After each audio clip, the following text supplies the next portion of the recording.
Hi everybody, welcome back to the channel. Um, this this is Rat. Rat's a bad girl. She's trying to chew her way out of the plastic bottom on her cage, just like her sister did in the other room. So we're gonna go out to the garage and fabricate a new bottom out of metal. Wow, I had a hard time getting into focus there. Okay, so this is the bottom out of Rat's cage. I can see the hole that one of them tried to chew through there. Now, um, the base of this is what I'm going to be rebuilding um, out of some sheet metal, and I marked down what it needs to be, 28 by 17. So I've already got it marked off here, 28 inches. Now it's already cut down the width, sorry about that. And it's a little short here at 16 3/4, but I do have some leftover flange material that I made for the door last fall. So I got some nice pieces of 18 gauge here with some 90s on them. This one's particularly important because this has a 1.5 inch flange here. I need that much space so that you can open the door on the front of the cage. So I'm going to get out plasma cutter and cut the end off of that. Okay, I got my frame and square set up here as a cutting guide.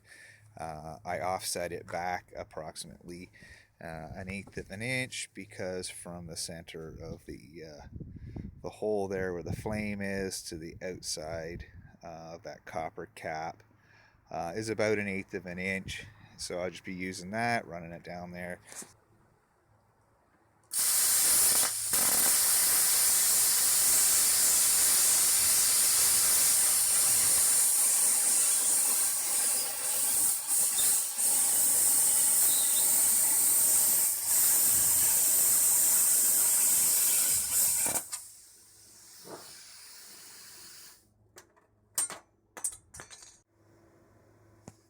Okay, yeah, I jumped a little, hit my square there when I started up. Overall, left a very nice, clean edge along there. Yep, dead on. 28 inches. Alright, got my piece mark for the strip that goes along the front edge.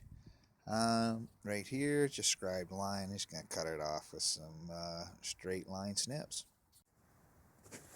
Okay, so this piece is just going to fit under there like that. I'm just going to line it up like so. Looks pretty good. Looks like it's going to work. That's the front lip. I'm going to cut the other 4 sides and then individually, and then come back and put a 45 degree on here so that the corners can all come together without overlapping underneath the sheet.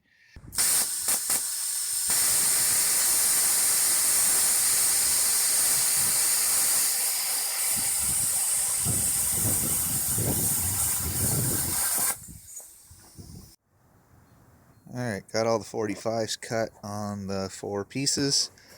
Gonna clean these all up with some lacquer thinners, and I'm gonna give them all a light sanding. Okay, I got this sitting on some pieces of 2x2 tubing to get it up off this little table. I've temporarily lined this up, and I've marked these holes. What I'm going to do is I'm going to drill some 3/8 holes where each one of those marks are, and then clamp it and take the burr off the inside, and I clamp it into position. Get a couple of tack welds, one on each end and one up here in the middle, and then plug weld each one of these holes to hold the piece in position. I'm going to do that with each of the 4 sides before I weld the corner seams closed. Alright, all set up, clamped down, ran a little test splatter there on a piece of scrap metal. I think we're ready to go.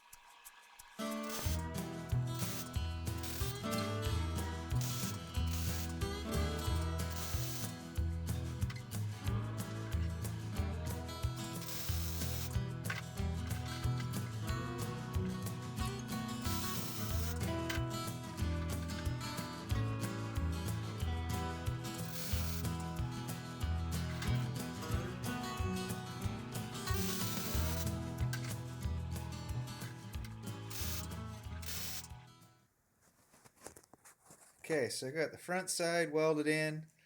I'm just going to carry on, do the 2 side pieces exactly the same, and I'll bring you back when I'm fitting up the back section here, because on the back edge, this is where I have to gain the 1/4 inch. Okay, so the front's on, one side's on, the other side's on. I got this corner marked. Just got to take out a little spot here and there and shave that a little tiny bit where that line is. And then I'll come over and I'll do the same on this side, and then measure up the distance and line it up in the corners. Alright, back piece is all prepped up, similar to the front piece, and the same as I did on the side pieces. It's ready to go into position here and get measured up and adjusted for that extra 1/4 inch. Now, important thing when you're fabricating stuff, guys, I drilled these holes, I took the grinder and I knocked the burr off the backside so this will clamp down flat. Plus I hit all these spots like this where weld BBs have stuck to the metal. That's going to keep you from getting a flat surface as well. Alright, the back piece all fitted up in the same fashion as all the others, and you can see I got 17 and about a 1/16 there, and maybe just a smidge over there, and kind of the same thing going on down there. So it's pretty straight, and I have to adjust the corners after, put you up in the holder, and I'm going to weld this up.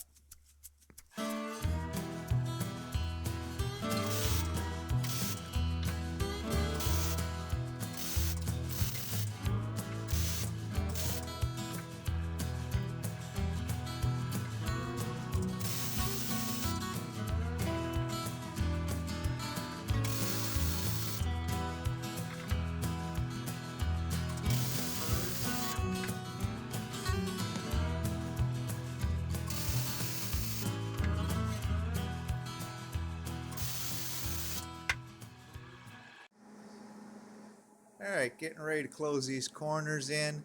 I'm going to run a weld bead down there. I could do that quite easily without any backing, but I don't necessarily want any show through on the inside to clean up. I'm going to slip this little copper block in here along the weld seam and clamp it in. Then I'm just going to weld up against it, and that'll help suck any of the heat out of it too, in case I get a little bit of burnout.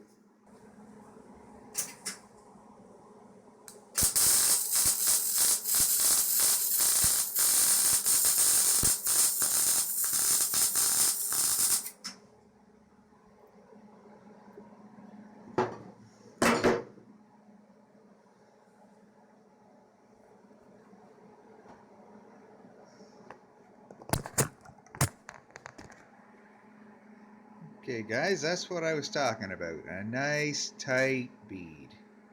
I'm going to continue on, do the other 4 corners, and then I'll bring you back. Alrighty, that one turned out nice. That's the original one. That one's nice too. That one's a little bit shitty. Kind of got off the beaten path. But yeah, what I'm going to do now, I'm just going to grind this all up. So this is the end of this video. I don't think anybody needs to see me grind this up. Just going to grind up these four corners, smooth, grind down all the plugs on the back here so that they're smooth. Grind off any protrusions in the front. Now this has to be watertight because, you know, rat's piss. You don't want it leaking out anywhere. So I'm just going to clean it up. That's why I did what I did, which was give it a light sanding and some thinners, cleaned it up. So now I just got to run this down and then lay a bead of caulk around the perimeter on the inside. And it'll be watertight. And we come back to the next video. Throw some paint on it.